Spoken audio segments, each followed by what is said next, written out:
Amis du jour, bonjour, c'est Jean-François du Web et la Tortue. Bienvenue dans ce nouvel épisode où on va parler des systèmes de connexion par le biais des réseaux sociaux qui vont peut-être disparaître prochainement. C'est parti. Vous l'avez peut-être déjà vu lorsque vous vous connectez à un réseau social ou alors que vous devez créer un compte sur une plateforme assez reconnue, il est probable qu'on vous propose plusieurs méthodes d'identification ou de création de compte, dont les réseaux sociaux. Par exemple, lorsque vous arrivez sur la page d'accueil de LinkedIn et que vous n'avez pas de compte, vous pouvez en créer un nouveau et là on va vous proposer deux méthodes, soit de remplir le formulaire de base avec une adresse mail et un mot de passe classique, mais aussi de créer ce compte via Google. De là, si vous avez déjà un compte Google et donc une adresse Gmail, eh bien vous allez pouvoir gagner du temps puisque certaines informations vont aller être recherchées par LinkedIn directement sur votre profil Google et vous n'aurez pas tout à re-remplir. L'objectif étant à la fois bien sûr de vous simplifier la tâche, mais bien entendu vous vous en doutez certainement d'aller chercher des informations personnelles directement dans votre profil Google.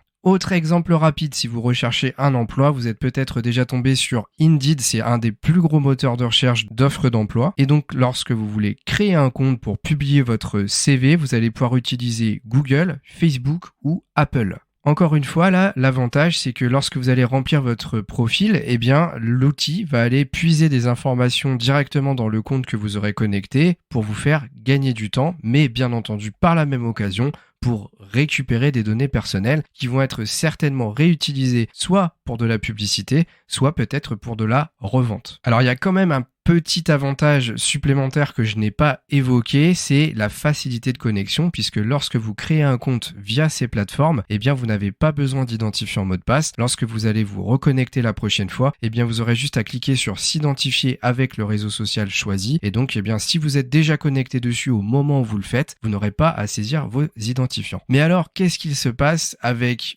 ces systèmes de connexion? Pourquoi j'en parle? Eh bien, tout simplement parce que récemment, des grands groupes tels que Dell, Nike ou Twitch ont fait le choix de ne plus proposer ce type de connexion et ce type de plateforme pour créer vos comptes. Alors pourquoi? Qu'est-ce qu'il se passe? Eh bien, des études ont été faites par ces grandes sociétés et il a été déterminé que les utilisateurs, la plupart du temps, ne choisissaient plus ce système pour se connecter ou pour créer un compte. L'étude a été menée via les statistiques de connexion ou de création de comptes et en parallèle, plusieurs enquêtes terrain ont été menées où on apprend que les personnes, en fait, en avaient marre de se connecter via les réseaux sociaux parce qu'ils étaient conscients qu'on allait certainement exploiter leurs données personnelles, mais aussi et surtout à cause des vols et des piratage de données, puisque il y a quelques temps encore, Facebook s'est fait pirater, plusieurs millions de data ont été exportés du réseau social. C'est arrivé encore très récemment sur la plateforme TikTok, même si TikTok n'est actuellement pas un moyen de se connecter, eh bien les problèmes de sécurité de ces plateformes freinent énormément la conception de comptes via ces outils, et donc c'est pour ça que petit à petit, les grandes sociétés retirent ce système. Si on reprend l'exemple de Nike, le Nike qui fait des choix assez forts, qui ne communique plus sur Facebook depuis déjà un petit moment parce que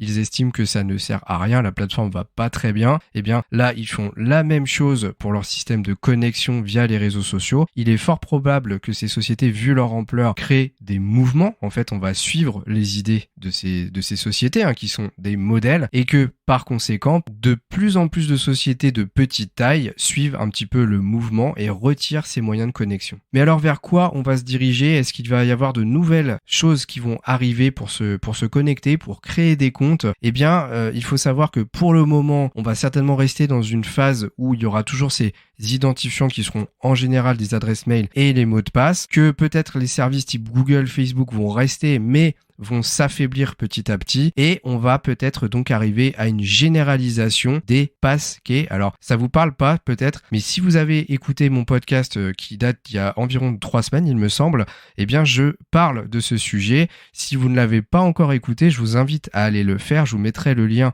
dans la description de ce podcast, puisque c'est fort probable que ces systèmes de connexion se généralisent et qu'ils remplacent petit à petit justement ce système de connexion par les réseaux sociaux. D'ailleurs, ça va certainement remplacer aussi petit à petit le fameux système historique de l'identifiant mot de passe. Voilà, on arrive à la fin de ce podcast qui était assez court, mais je voulais vous partager cette information qui pour moi reste importante.